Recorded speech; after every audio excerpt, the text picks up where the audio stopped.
자, 오늘 하나님 말씀은 베드로전서 5장 보겠습니다. 1절부터 4절까지 1절부터 4절까지 제가 읽겠습니다. 너희 가운데 있는 장로들에게 권면하노니 나 역시 장로요 그리스도의 고난의 증인이요 또한 앞으로 나타날 영광에 참여할 자니라. 너희 가운데 있는 하나님의 양떼를 먹이고 감독하되 억지로 하지 말고 자진해서 하며 더러운 이익을 위해 하지 말고 오직 준비된 마음으로 하며 하나님의 상속 백성 위에 주인처럼 군림하지 말고 오직 양떼에게 본이 되라. 다 같이요. 그리하면 목자장께서 나타나실 때 너희가 사라지지 아니하는 영광의 관을 받으리라. 아멘. 자, 오늘 이 본문에서 2절에 보십시오. 하나님의 양떼 찾으셨습니까? 네. 그 다음에 또 3절에서 오직 양떼에게 본이 되라 할 때 양떼 찾으셨죠? 그리고 4절에는 목자장 이런 말이 나옵니다. 다 양하고 관계가 있는 거예요. 목자도 양을 인도하는 자를 목자라고 하죠. 그 목자들의 우두머리를 목자장 이렇게 해요. 그래서 오늘 제가 여러분에게 드릴 말씀의 제목은 하나님의 양떼, 이런 제목으로 여러분에게 말씀을 드리겠습니다. 이 성경 기록을 보면 여기 하나님의 양떼, 또 양떼 이렇게 표현되는데 이게 뭘 가리키는 말인지 아실 수 있겠죠? 뭘 가리키는 겁니까? 성도, 구원받은 성도들을 양떼, 양 이렇게 말하고요. 그런 성도들이 모인 거를 양떼 이렇게 이제 말한다 볼 수 있어요. 그러니까 성경 기록에 하면 성도들을 가리켜 양이라고 표현하죠. 요한복음 10장에 보니까 예수님은 자신을 뭘로 소개했냐면 선한 목자다. 읽어보신 적 있죠? 그리고 선한 목자이면서 주님이 뭐라고 말씀하셨냐면 자기 자신의 목숨을 양들을 위해 준다 그렇게 했어요. 그러면 그분에게 양이 있다는 뜻인데 도대체 그분의 양들은 정체가 뭔가 그래야 할 때 자신의 음성을 듣고 따르는 자들을 가리켜서 예수님이 요한복음 10장 27절에서 내 양들은 내 음성을 듣고 나를 따른다 이렇게 했어요. 그러면 이 성경에서 양들이라고 할 때 그 양들이라는 의미는 뭐냐면 한마디로 말하면 예수님을 믿고 따르는 사람들을 주님의 양들이라 이렇게 말한 거예요. 그러면 여러분은 대답했어요. 나도 주님의 양이다. 이렇게 대답하실 수 있겠습니까? 예. 저도 물론 그렇습니다. 저도 주님의 양이고 여러분도 주님의 양이시라고 이제 저는 생각하면서 이 말씀을 드리려고 하는 겁니다. 자, 그래서 예수님께서는요, 부활하신 뒤에 베드로에게 또 뭐라고 명령하셨냐면 여러분 갈릴리 바닷가에서 부활하신 뒤에 예수님이 제자들을 만난 거, 낚시하려고 움직였던 제자들을 만난 거 아시죠? 그때 예수님께서 베드로에게 따로 물으셨어요. 네가 날 사랑하느냐? 사랑한다고 대답하니까 주님이 베드로에게 뭐라고 명령하시냐면 내 양들을 먹이라 그랬어요. 이건 뭘 말씀하시는 겁니까? 주님은 이제 자신을 믿고 따르는 자들을 떠나셔야 돼요. 그런데 그들을 양들이라고 했는데 목자가 없는 상태에서 흩어지도록 방치하는 게 아니라 그분을 대신해서 그분의 마음으로 그분이 먹이시려고 하는 것들을 동일한 심정으로 먹일 수 있는 목자들을 세운다는 거죠. 그럼 베드로가 그 목자들 중에 하나가 된다는 것을 그 성경을 통해서 발견할 수 있는 거죠. 그 베드로가 말하자면 양들을 먹이라는 명령을 받고 이제 주님의 양떼를 돌보는 위치에 있었던 거예요. 그런 경험이 있었던 베드로가 오늘 여기 베드로전서 5장에서 너희 가운데 있는 장로들에게 권면하노니 나 역시 장로요. 이렇게 말해요. 그럼 장로가 뭐예요? 우리가 목사의 다른 이름이고 감독의 다른 이름이라고 하는데 이 베드로는 그렇게 양들을 돌아본 경험이 있기 때문에 양떼를 돌보는 사람들을 향하여서 권면을 주는 거예요. 근데 그들에게 말하는데 오늘 우리가 관심을 가지려는 부분이 하나님의 양떼, 또 양떼 이런 부분이에요. 그리고 여기다가 4절에 보니까 목자장 그렇게 나오는데 여러분 히브리서 13장에 보면 양들의 큰 목자라는 말 읽어보셨습니까? 그게 지금 이것의 다른 표현이죠. 양들의 큰 목자, 목자장은 뭐예요? 이 목자장이신 예수님을 가리키는 말입니다. 자신의 양들을 돌아보는데 직접 하는 게 아니라 자신을 사랑하고 베드로도 주님 사랑했잖아요. 자신으로부터 배웠고 그리고 자신이 허락한 성령님의 인도를 받고 있고 이런 그 사람을 세워서 목자로서 자기 양떼를 돌아보도록 그렇게 하셨다는 거죠. 자, 그래서 에베소서 4장 11절에 읽어보면 그런 일을 하는 사람을 목사 겸 교사다, 그렇게 하는 걸 발견할 수 있어요. 여러분 읽어보신 적 있죠? 그래서 이 사람들, 이렇게 목사 겸 교사, 그러니까 양들의 목자가 된 사람들은 자기 양을 치는 겁니까? 주님의 양을 치는 겁니까? 주님의 양을 치는 거죠. 그러면 자기 생각대로가 아니라 주님의 생각대로, 주님의 마음으로 그 주님의 양들을 돌보는 그런 마음이 있어야 되는 거죠. 오늘 어떻게 하다 보니까 오늘 설교도 저한테 필요한 설교가 된 거예요. 그런 식으로 이렇게 양들을 돌아보라고 목자들을 세웠다라고 하는 거죠. 자, 바울은 이런 성도들의 모임을 그래서 이제는 양, 이게 아니라 양떼라고 불렀어요. 사도행전 20장 제가 그 28절부터 29절 읽어드릴게요. 들어보세요. 그러므로 너희 자신과 온 양떼에게 주의를 기울이라. 성령께서 너희를 그들의 감독자로 삼으사 하나님의 교회, 곧 그분께서 자신의 피로 사신 교회를 먹이게 하셨느니라. 내가 이것을 아노니 곧 내가 떠난 뒤에 사나운 이리들이 너희 가운데로 들어와 양떼를 아끼지 아니할 것이요. 그럼 여기 양떼라는 말 있잖아요. 이게 양떼라는 말이 뭘 가리키는 겁니까? 그 양들의 모임, 교회를 가리키는 거예요. 근데 이게 교회를 돌보도록 사람들을 세웠는데 그들을 감독자다, 이렇게 말하는 거예요. 그러니까 이들이 장로죠, 어떻게 보면. 근데 이 하나님의 교회를 놓고 말하면서 하나님의 교회, 곧 그분께서 자신의 피로 사신 교회를 먹이게 하셨느니라, 그렇게 돼 있잖아요. 이 먹인다는 말이 그 영어 단어를 보면 무슨 단어냐면 양들을 돌보는 거, 양들에게 필요한 것을 주는 거, 이런 것을 표현할 때 쓰는 단어를 여기다 썼어요. 그러면 교회를 이 바울은 뭐라고 표현한 겁니까? 양떼 이렇게 표현한 거라는 거죠. 그래서 제가 오늘 이 말씀을 준비한 게 뭐냐면, 왜 그러면 여러분 그 개들도 있고 사나운 이리도 있어요. 근데 이거는 거짓 대언자들을 말할 때, 거짓 교사들을 얘기할 때 쓰는 거고요.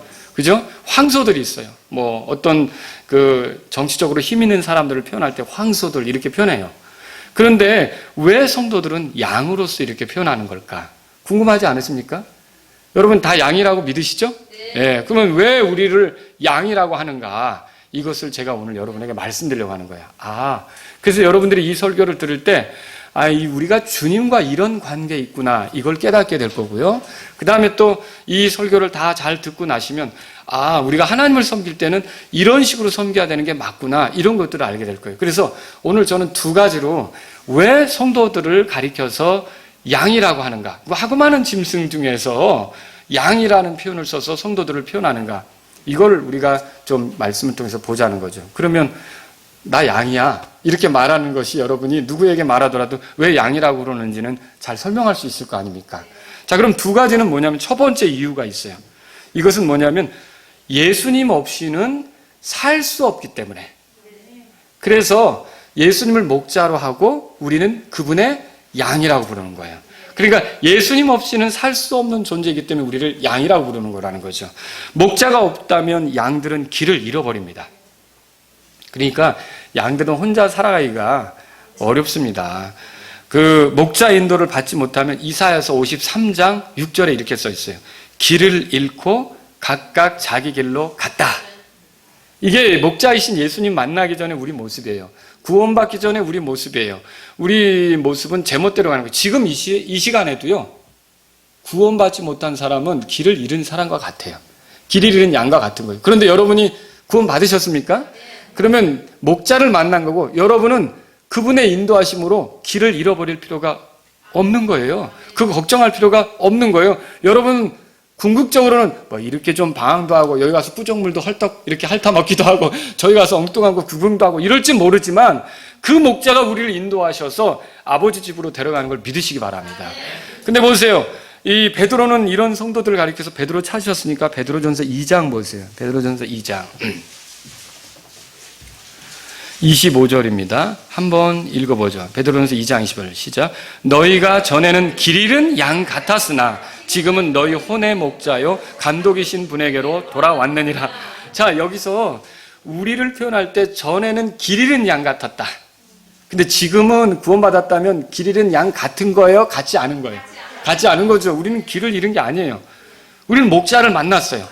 여기 보니까 목자요 감독이신 분에게 돌아왔다 그랬어요. 그럼 목자요 감독이신 분은 누구죠? 예수님이죠. 근데 여기 표현 중에 혼의 목자, 혼의 감독 이런 표현이 있어요. 이게 뭘 얘기하는 걸까요? 우리 혼이 나아갈 길로 우리를 인도해 주실 수 있는 분, 우리 혼에 유익이 되도록 우리를 보호하실 수 있는 분, 우리 혼에 필요한 것들을 공급해 주실 수 있는 분, 이분으로 예수님을 만났다는 뜻이죠. 그러니까 혼의 구원은 물론이거니와 우리 혼이 올바른 판단과 올바른 생각을 하고 올바른 삶을 살아갈 수 있도록 인도하는 충분한 그런 인도자, 우리 혼의 목자, 우리 혼의 감독자를 만났는데 그분이 누구시라고요? 예수님이시죠. 그래서 목자가 없다면 길을 잃어버릴 수밖에 없는데 여러분이 목자이신 예수님을 만났다면 이제 여러분은 그분의 인도 속에 안전한 거예요. 성경에 사망의 음침한 골짜기를 다닐지라도 해를 두려워하지 않을 것은 주께서 나와 함께 하심이라. 믿으십니까? 네, 주님이 우리의 목자로서 이렇게 우리를 인도해 주시는 거죠. 그래서 내가 양이다라고 할 때 그건 주님을 목자로 생각해서 내가 주님의 인도를 따르고 주님 없이는 살 수 없습니다. 그것과 같은 고백이라는 거예요. 아시겠죠?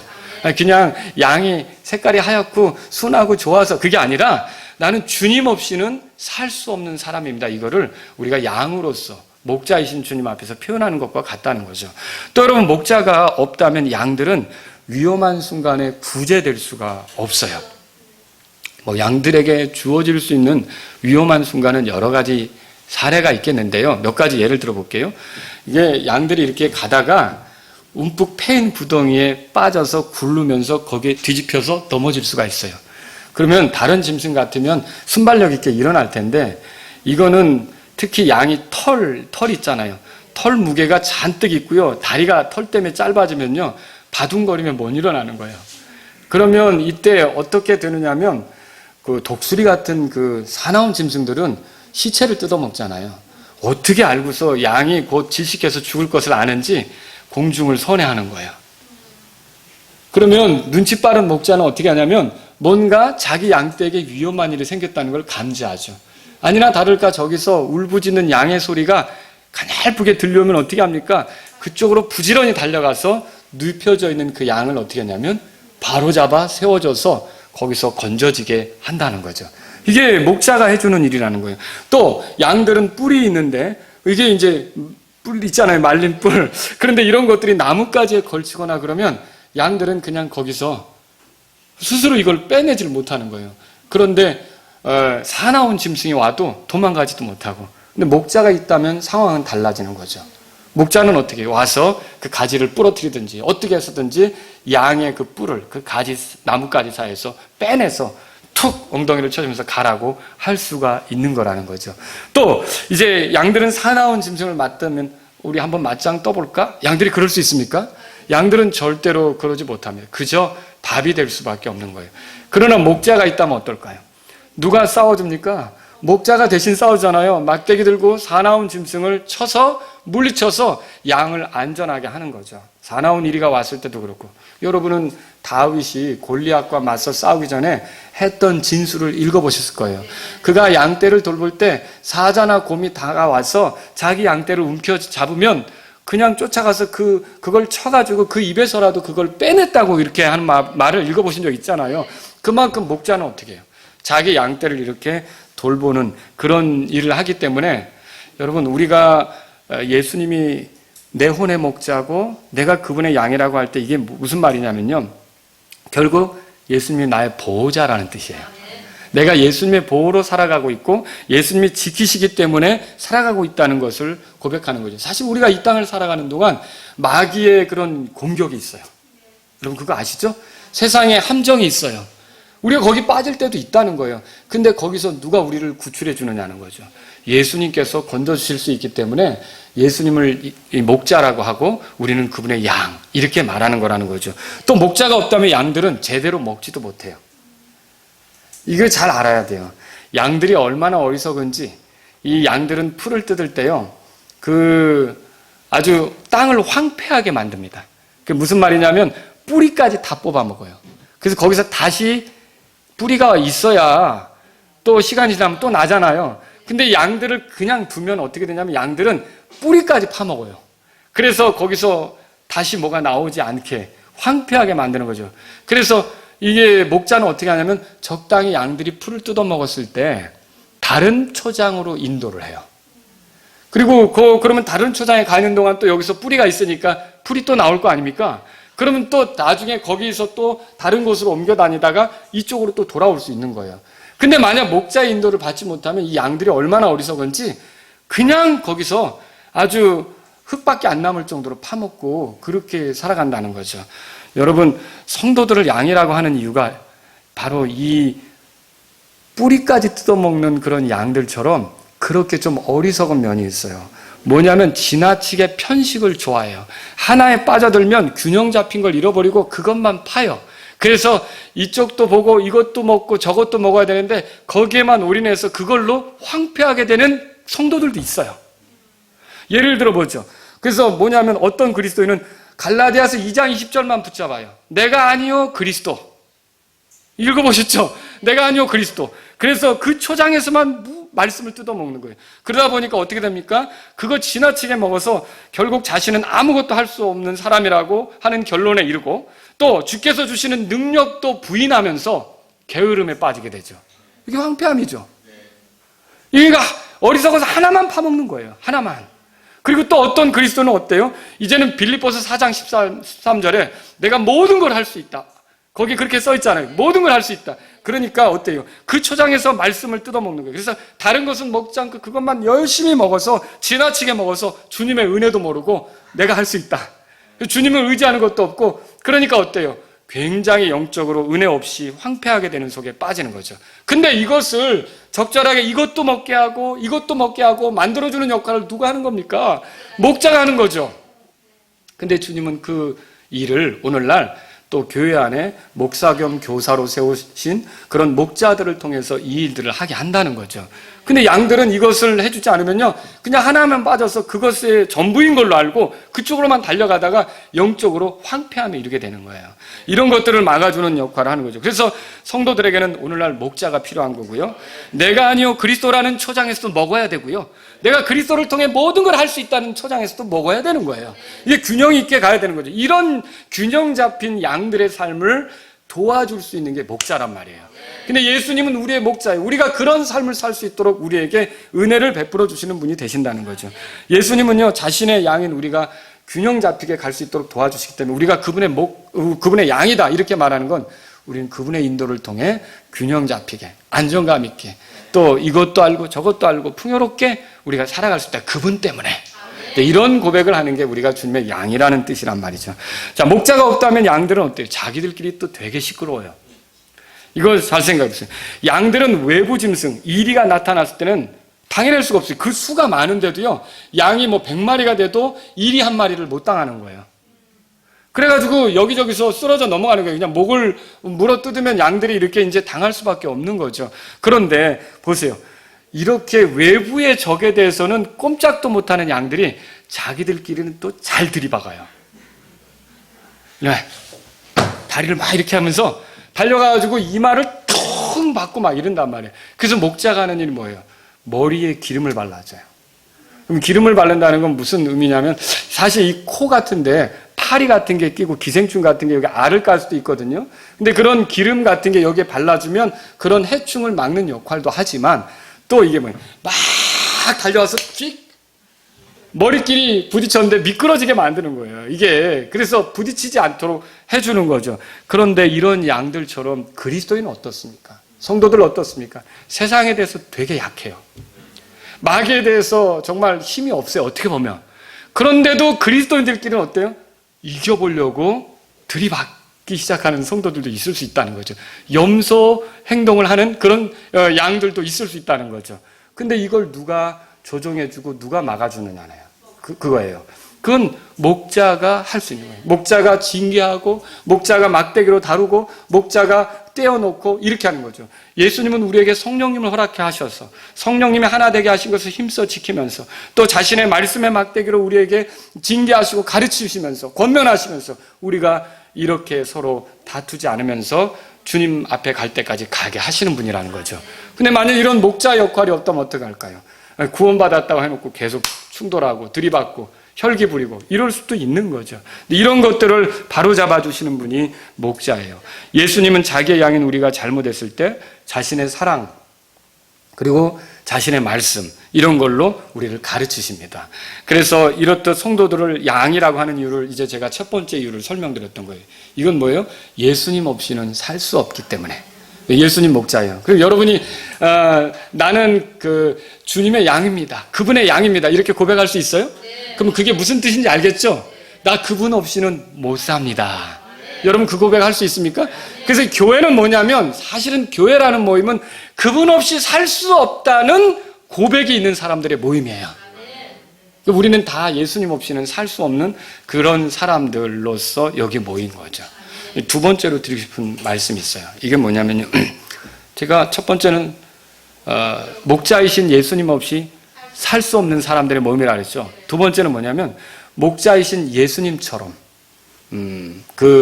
살아야 하기 때문에 우리를 양이라고 하는 거예요. 목자이신, 그러니까 예수님처럼 살아야 하기 때문에, 예수님처럼 살아야 하기 때문에 우리도 양이라고 부른다는 거죠. 여러분, 예수님은 선한 목자로서 양들을 위해 자기 생명을 주셨다고 그랬어요. 그거 희생이죠. 자기 목숨을 내주셔서 우리의 죄값을 치르고 우리를 죄에서 건지는 거 아닙니까? 우리가 죽어야 될 자리에서 예수님이 대신 죽어서 우리를 살리는 거 아닙니까? 그게 희생 아닙니까? 그죠? 그런데 이 희생이 명백하게 드러난 곳이 어디예요? 십자가죠.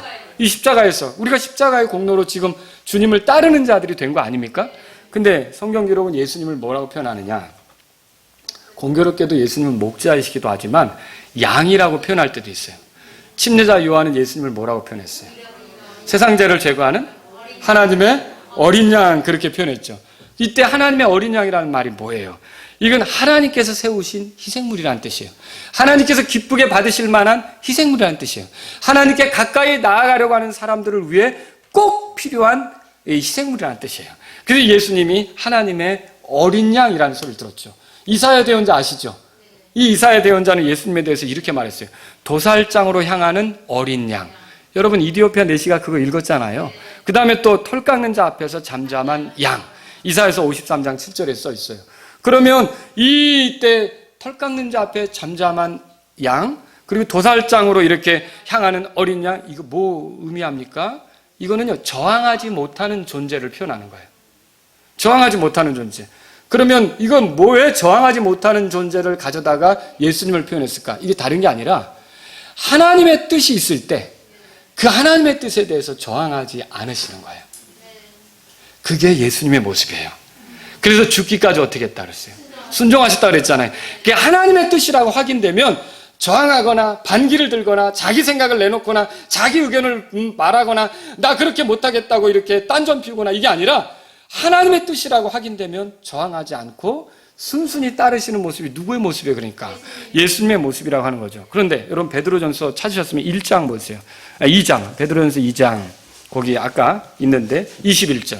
베드로전서 1장 21절 다 같이 읽겠습니다. 시작. 참으로 너희가 심지어 그 일을 위해 부르심을 받았나니 그리스도께서도 우리를 위해 고난을 당하심으로 우리에게 본을 남기사 너희가 자신의 발자취를 따라오게 하셨느니라. 자, 여기서 예수 그리스도께서 희생당하신 일, 헌물이 되신 일, 하나님의 어린 양으로서 죽임당하신 일, 그걸 고난이라고 표현했어요. 그럼 여러분 예수님이 고난당한 게 무엇 때문일까요? 첫 번째는요, 우리를 죄에서 건지기 위해서 우리를 대신해서 희생물이 되시기 위한 것이었어요. 믿으시죠? 네, 이걸 믿어야 또 구원받는 거고요. 그런데 두 번째는 뭐냐, 그것만이 아니라 고난의 발자취를 따라오게 하셨다는 말에 주목할 필요가 있어요. 그러니까 예수님의 고난은 우리를 죄에서 건지기 위한 것이기도 하지만 죄에서 건진받은 우리가 이제 살아갈 때 누구처럼 살도록 하게 하려고 그렇게 했느냐? 바로 이 고난당하신 예수님처럼 살게 하려고 그런 십자가의 고난을 예수님이 당하셨다라고 하는 것이죠. 그래서 여러분이 잘 생각하셔야 돼요. 우리가 하나님을 기쁘게 하는 삶은 어떤 것일까라고 할 때 그 힌트, 그 해답, 이걸 누구에게서 발견할 수 있냐면 예수님에게서 발견할 수 있어요. 예수님이 하나님을 기쁘게 하는 희생을 드렸기 때문에 우리가 죄 용서 받은 거 아닙니까? 그 예수님의 공로로 우리가 하나님 앞에 떳떳이 나아갈 수 있는 거 아닙니까? 그 예수님처럼 하는 것이야말로 하나님을 기쁘게 하는 것이다 이걸 배울 필요가 있다는 거죠. 그래서 저와 여러분이 예수님을 따라 하나님께로 가는 양들이라면 어떻게 살아야 될까? 결국은 본이 되도록 하기 위해서 여기 자신의 발자취를 따라오게 하셨다고 했다면 우리가 이렇게 예수님처럼 양으로서 살아가는 게 필요하다는 거죠. 여러분, 아벨이 하나님께 나아갈 때 준비한 게 뭐였어요? 양이었죠. 양의 첫 새끼와 그 기름을 준비했다고 그랬잖아요. 근데 아벨의 직업이 먼저 소개되더라고요. 근데 창세기 4장에 보니까 아벨은 뭐 하는 자였냐? 가인은 농사하는 자였지만 아벨은 양을 지키는 자라고 그랬어요. 양을 지키는 자라고 그랬어요. 그런데 그러면 이때 왜 양을 지켰을까? 양고기 먹으려고요? 제가 성경을 통해서 여러분하고 살펴본 적이 있지만 창세기 공부할 때 양이라고 하는 건 고기, 육식이라는 건 노아홍수 이후로 육식이 되었던 거예요. 그전에는 육식이 없었던 거죠. 그리고 그럼 이거 매매해서 돈 벌려고? 아니요. 그 아벨이 살 때는 화폐도 없었어요. 그리고 그런 게 아니라 다 자급자족하면서 살아가는 아주 그런 시절이에요. 그러니까 이게 그런 목적이 아니었다는 거죠. 그럼 아벨은 왜 양을 지켰을까? 이거야말로 그 아벨이 양을 지켰던 이유는 하나님을 향하여 나가고 싶은데 아버지 아담 때에 부끄러움에 쌓여있던 아담과 이브를 하나님 앞에 떳떳이 살 수 있도록 만들어준 짐승이 있었잖아요. 찢기고 죽은 짐승이 있었잖아요. 피 흘리고 죽은 짐승이 있었잖아요. 그 짐승의 희생과 그 짐승의 가죽으로 아담과 이브가 떳떳이 살아갈 수 있었던 거 아닙니까? 아마 아담이 자기의 자녀들에게 그 사건이 얼마나 왜 그러냐면 그렇게 하지 않았다면 그들은 죽었어야 되거든요. 근데 얼마나 귀한 사건이었는지를 말하자면 간증했겠죠. 그런데 아벨은 그걸 가볍게 여기지 않고 하나님 앞에는 이런 정결한 짐승이 죽어야 되는구나. 이런 이제 생각을 했을 수 있다는 거죠. 그래서 결국 아벨은 왜 양을 지키는 자가 되었느냐? 하나님 앞에 나아가는데 희생물로 이 양을 드리고자, 이 양을 삼고자. 여러분, 구약 시대에 그래서 하나님께 바치는 희생물을 보면 이 아벨 때도 그랬고 아브라함도 모리아산에 이렇게 이삭을 바치려고 했을 때 사실은 하나님께서 준비해 놓은 거 있었죠? 순양. 그걸 대신 바쳤잖아요. 또 율법 시대는 어때요? 율법 시대 모세 율법에 보면 사람이 죄를 졌을 때라든지 이럴 때 그 사람이 하나님하고 가까워져야 되는데 대신 죽는 희생물이 있었죠. 이렇게 예를 들어서 속죄를 해야 된다든지 아니면은 그 구속. 그래서 마다들을 대신해서 이게 하나님께 속한 마다들인데 이걸 대신해서 양들을 잡고 그 사람을 살려주는 그런 경우도 있는 거고요. 그래서 율법에도 보면 희생제물로서 양을 사용했다는 걸 알 수 있어요. 시편 100편 보세요. 시편 100편. 시편 100편.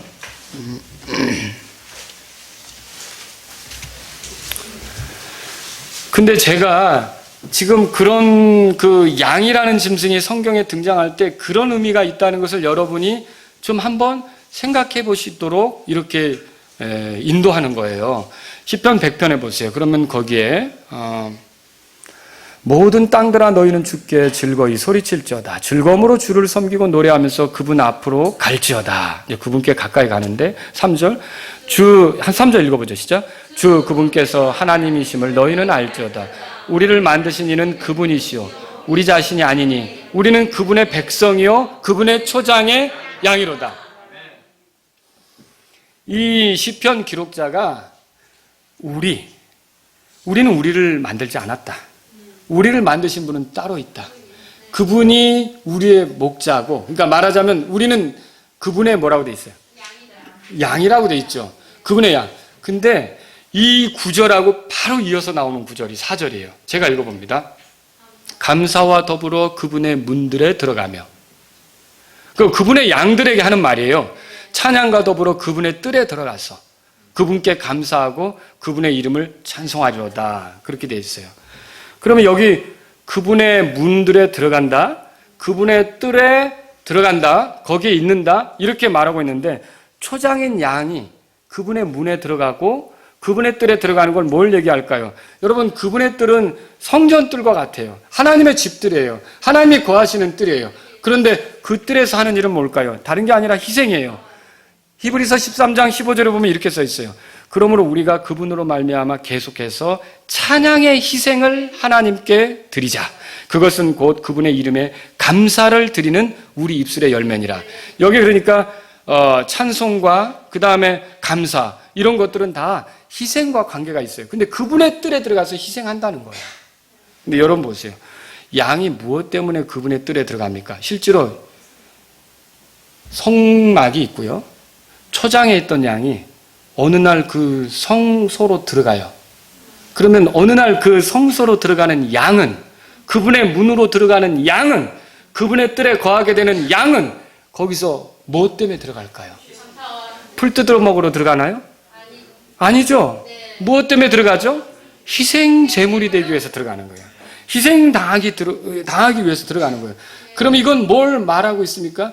우리는 그분의 초장의 양이기도 하지만 우리가 희생물로서 하나님께 드려져 하나님을 기쁘게 할 존재라는 걸 말해주고 있다는 거죠.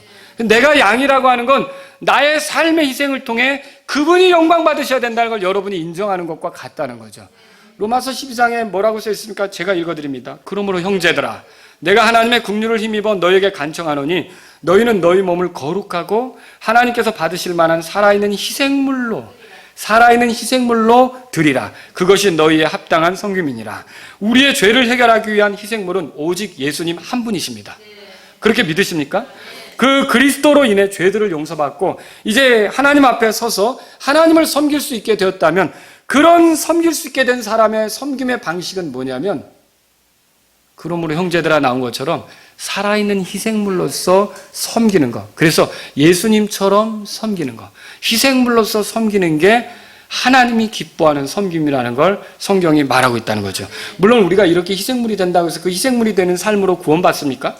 아니죠. 이 제가 말하는 희생물의 삶은 예수님을 알았고, 예수님을 만났고, 예수님을 통해 죄들의 용서를 받아 구별되었고, 예수님을 통해 하나님을 섬길 수 있게 되었다면 우리가 그분의 양으로서 이제 우리도 희생물이 될 수 있다는 걸 말씀드리는 거예요. 여러분, 우리 에베소서 5장 찾아봤어요. 에베소 5장. 그래서 그분의 양이다. 이게 무슨 말이냐. 5장 2절에 그리스도께서, 같이 읽어보죠. 5장 2절 시작. 그리스도께서 우리를 사랑하사 우리를 위해 자신을 향기로운 냄새의 헌물과 희생물로 하나님께 드리신 것 같이 사랑 안에서 걸으라. 그럼 이 구절을 잘 보세요. 그리스도는 어떤 분이시냐? 우리 때문에, 우리를 사랑해서, 그리고 하나님을 기쁘게 하려고 자기 자신을 향기로운 냄새의 헌물과 희생물로 하나님께 드렸대요.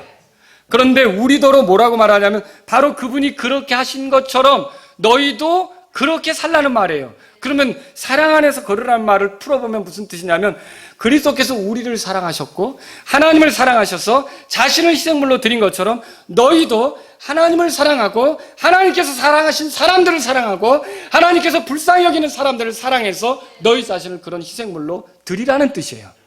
여러분, 이게 그걸 얘기하는 거예요. 그래서 교회를 양떼라고 하는 이유는 그게 뭐냐면, 기꺼이 이런 희생물의 삶을 살 수 있다고 보여진, 왜? 하나님에 의해서 구별됐으니까, 정결한 짐승이 되었으니까, 하나님에 의해서 얼마든지 하나님을 기쁘시게 하기 위해서 희생될 수 있는 가능성이 있다고 보여진 사람들이 모인 거예요. 교회가 그거란 말이죠. 또 여러분, 이 빌립보서 보세요. 빌립보서 뒤에, 빌립보서 2장 거기 17절에 보세요. 17절 같이 읽어보겠습니다. 시작.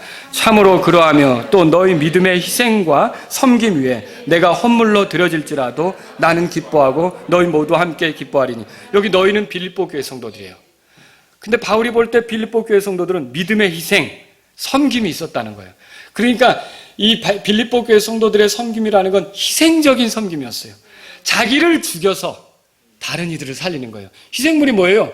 아벨이 드린 양은 아벨 대신 죽어서 아벨이 하나님하고 가까워지도록 만드는 거 아닙니까? 희생물의 의미, 이 희생물의 진정한 의미는 뭐냐면 자기가 죽어서 다른 사람들이 자기 때문에 하나님하고 가까워지는 거예요. 교회 안에서 우리가 양으로서 희생물이 된다는 건 내가 희생이 돼서 나와 함께 신앙생활하는 다른 지체들이 나로 인해 하나님하고 더 가까워지도록 하는 거예요. 그게 예수님을 따라가는 거예요. 예수님은 우리를 그런 식으로 인도하셨잖아요.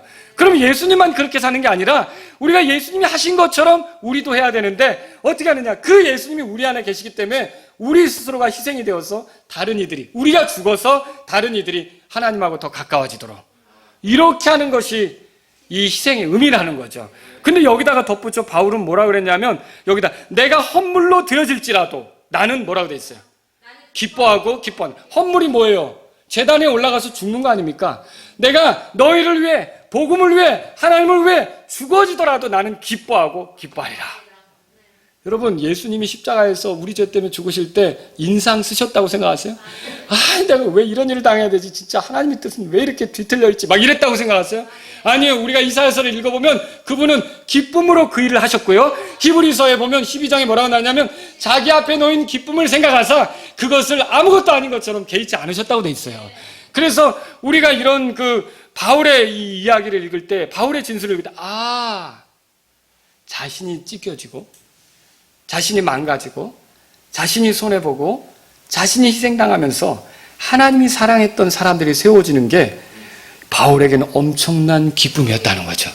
왜요? 그게 예수님을 따라가는 거고, 그게 예수님한테 배운 거고, 그게 예수님이 보여준 거고, 그게 하나님을 기쁘게 하는 것이라고 믿었기 때문에. 그래서 이런 삶을 사는 게 희생적인 삶이라는 걸 우리가 성경을 통해서 본다는 거죠.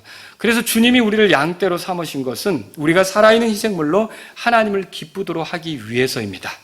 예수님의 희생으로 삶의 기회를 얻은 우리가 이제는 하나님을 기쁘게 하는 살아있는 희생물로서 사는 것이 주님의 계획이었던 거예요. 자기 십자가를 지고 예수님을 따르는 것, 다시 말해 하나님의 뜻에 대해 예수님처럼, 예수님이 털 깎는 자 앞에 잠잠한 영처럼 그랬잖아요. 저항하지 않았잖아요. 그것처럼 교회에서 섬길 때 이게 하나님의 뜻이구나라고 발견되면 거기 저항하지 않으면서 그저 주님의 뜻대로 되기를 바라면서 자기를 희생시켜가며 자기를 죽음 가운데 내주며 다른 이들이 세워지도록, 다른 이들이 살아나도록 이렇게 하는 것이 우리 주님이 우리를 향하여 계획하셨던 것이라는 거죠. 그래서 우리더러 뭐라고 부르는 거예요? 양이라고 부르는 거예요. 자기 어떠함, 자기 주장, 자기 생각, 자기 입장 이런 걸 내세우는 게 아니라 재단에서 이제 희생원물이 목을 땄는데 죽어 있어야 되잖아요. 근데 이제 불로 태우는데 갑자기 고개를 확 들면서 뜨거 이러면 여러분 제사장이 얼마나 놀라겠어요. 뭔 일이래? 깜짝 놀랄 거 아닙니까? 그게 뭐예요? 재단에 올라간 희생물은 자기 의지가 있어요? 자기 생각이 있어요? 자기 주장이 있어요? 거기서 고개를 들 수 있냐고요? 완전한 죽음만 있는 거죠. 그래서 어떻게 해요? 그 재물을 바치는 사람, 그 재물을 인하여 도움을 받는 사람이 하나님하고 더 가깝게 되도록 하는 게 이 제단에 바쳐진 거 아닙니까? 그런 삶이 우리에게 되도록 주님께서 우리를 양으로 삼으셨다는 거죠. 교회를 그럼 왜 양이라고 할까요? 왜 양떼라고 할까요? 자, 이겁니다. 하나님을 위한 희생물들을 모아둔 곳이에요. 이 교회가 뭐라고요? 하나님을 위해 기꺼이 희생될 수 있는 구별된 양들이 모여진 곳이 교회란 말이에요. 이게 양떼예요. 얼마든지 하나님을 위해 희생될 수 있는 양들이 모여진 거예요. 그래서 하나님이 사랑하는 죄인들, 하나님이 사랑하시는 사람들, 성도들이죠. 이런 사람들을 위하여 하나님의 요구에 따라 얼마든지 희생물이 될 수 있는 사람들이 모인 곳이 양떼예요. 이것이 교회란 말이에요. 여기 교회 생활의 성공적인 비결도 들어있어요. 그게 뭐냐면 자기 자신을 하나님을 위한 희생물로, 그렇게 제단에 올라가는 살아있는 희생물로 생각하면서 교회 생활을 하는 것이 하나님께 영광이 되고 그 자신에게도 복된 기회가 된다는 걸 믿으시기 바랍니다. 그래서 순교라는 게 뭐예요? 순교가 희생물로 드려지는 거 아닙니까? 바울은 네로 황제에 의해 죽임을 당하기 전에 이런 말을 했어요. 디모데후서 4장 6절 제가 읽어드립니다. 이제 내가 내 자신을 헌물로 드릴 준비가 되었으니 나의 떠날 때가 가까이 이르렀도다. 나의 떠날 때는 뭐예요? 죽을 때죠. 이 죽는 거를 헌물로 드려진다고 그렇게 얘기했어요. 그러면 뭐예요? 순교를 하게 되는 건데 이제 결국 네로에 의해서 죽겠죠. 근데 이런 순교를 할 때 자기 목숨을 내놓는 것을 헌물로, 희생물로, 피 흘리며 하나님께 바쳐지는 제물로 생각했었다는 거죠. 여러분, 그럼 보세요. 이런 순교, 이런 것들은 평상시 희생물로서 살지 않은 사람이 갑자기 순교의 기회가 오면 그게 원활하게 될 것 같아요? 자기 고집 부리고 목자가 이렇게 계단으로 가려고 하는데 안 가려고 막 목 빼고 이러는데 그게 가능하겠냐고요. 얼마든지 자기가 희생물로서 여기 있다. 이렇게 믿은 사람들이 순교의 때가 오더라도 저항하지 않고 이게 하나님께 영광이 된다면 나를 제물로 받으소서. 얼마든지 기꺼이 그렇게 하는 그런 일이 벌어질 수 있다는 거죠. 자, 말씀을 정리해보죠. 교회를 양떼라고 표현하는 이유를 제가 두 가지로 말씀드렸어요. 하나는 뭐예요? 선한 목자이신 예수님 없이 살 수 없기 때문이라고 했어요. 예수님은 자기 양들을 위해 목숨을 내주시고 자기 양들을 지키시며 자기 양들을 보호하시고 인도하시는, 감독하시는 그런 분이세요. 근데 아직까지도 예수님을 만나지 못했다면 그분은 길 잃어버린 양과 같은 거죠. 아직까지도 예수님을 만나지 못했다면 여러분에게 드리고 싶은 말씀은 혼의 목자, 혼의 감독자이신 예수님을 구원자와 주님으로 받아들이도록 말씀을 드립니다. 만일 그렇게 한다면 여러분은 더 이상 길 잃은 양이 아니고 그분이 인도하시고 그분이 보호하시고 그분이 도와주시고 그분이 이끌어주시는 그런 삶을 살게 되며 여러분의 혼은 혼의 목자이신, 혼의 감독이신 그분에 의해서 영원히 보장되고 안전하고 이 영원히 하나님과 함께 사는 그런 혼이 될 줄로 믿으시기 바랍니다. 그래서 이렇게 여러분 가운데 아직도 길 잃어버린 그런 상태에 있는 사람이 있다면 혼의 목자이신 예수님을 받아들이라고 말씀드리고 싶은 거예요. 자, 또 다른 이유도 설명했죠. 왜 교회를 양떼라고 표현하는지. 이거는 하나님께 드려지기 위한 헌물들을 모아놓은 곳이기 때문에 그렇습니다. 오늘 내가 양이라고 그랬죠? 왜 나를 양이라고 부르냐면 내가 그분의 그 성소에 들어가서 그 문을 통해 들어가서 그분에 들어가서 그분이 나를 희생물로 삼으실 때 내가 얼마든지 기꺼이 희생될 수 있는 그런 존재이기 때문에 양으로 나를 부르신 거구나. 이해하시겠어요? 헌물들은 하나님을 기쁘게 하기 위해 있습니다. 누군가를 하나님께 나아가도록 돕기 위해 있습니다.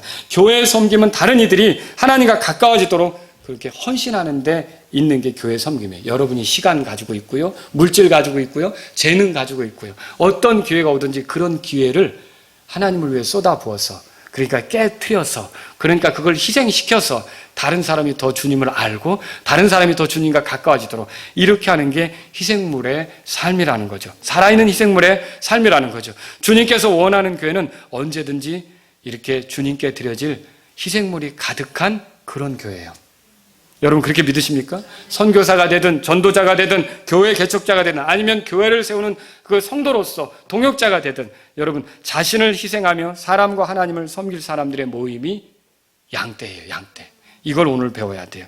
우리가 그분의 뜰에 들어와 있습니다. 도살할 양처럼 있는 것입니다. 하나님의 뜻이라면 저항하지 않고 예수님처럼 하나님의 뜻 앞에 자기 주장, 자기 의견, 자기 생각 다 내려놓고 하나님을 기쁘게 하려고 하는 자들이 사실은 양떼라는 거죠.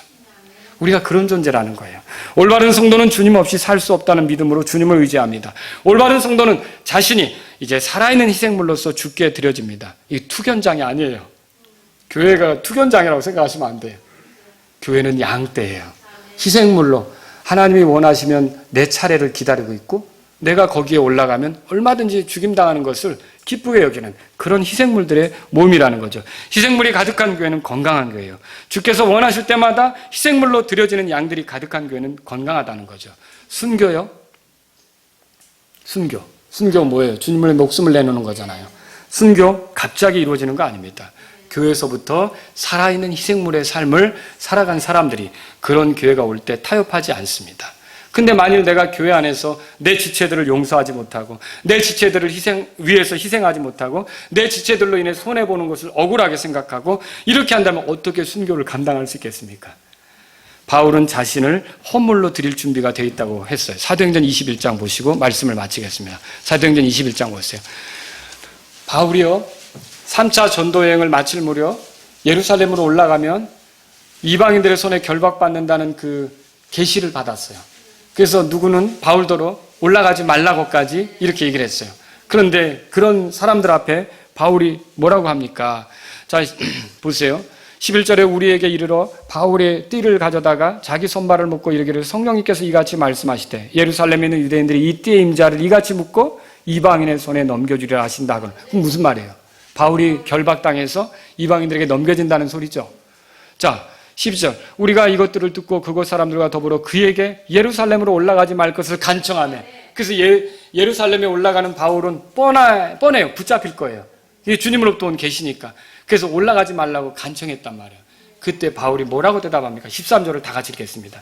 시작. 이에 바울이 응답하되 너희가 무슨 뜻으로 슬피 울어 내 마음을 상하게 하느냐? 나는 주님의 이름을 위해 예루살렘에서 결박당하는 것뿐 아니라 뭐라고 되어 있어요? 죽는 것도 각오. 나는 죽을 준비가 이미 됐다 이거예요. 사실 양이라고 하는 건 어느 양을 고르든지 죽을 준비가 돼 있어야 하는 거예요. 우리는 그런 존재라는 거죠. 여러분, 그렇게 하면서 하나님을 기쁘게 하는 거예요. 그렇게 하면서 누군가를 하나님하고 가까워지도록 만드는 거예요. 이게 양떼의 의미라는 거죠. 그러므로 오늘날 우리가 주님의 양떼라는 건 이제 주 없이 살 수 없는 존재고, 또한 주님처럼 하나님의 뜻에 따라 희생물이 될 사람들임을 인정하는 것이에요. 그런 자세로 사는 사람들이 모인 교회는 하나님께 영광이 되며, 그런 교회는 하나님 보실 때 야, 희생물이 될 양들이 많구나. 얼마나 즐거우시겠습니까? 그게 진짜 교회예요. 그게 진짜 주님이 원하는 모임이에요. 여러분, 우리 모두는 이제 살아있는 희생물로서 하나님의 영광을 위해 이제 살아가는 그런 존재라는 것을 기억하시기 바랍니다.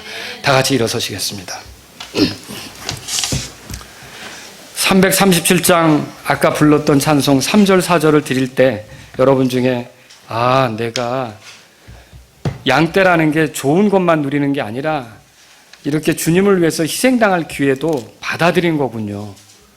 나는 그걸 깊이 생각하지 못했습니다. 주님, 이제는 제가 희생이 돼서 내 지체들이 산다면 나는 기꺼이 주님이 원하는 희생물로서 살기를 원합니다. 이런 마음으로 여러분이 주님께 기도하며 나아가시기 바랍니다.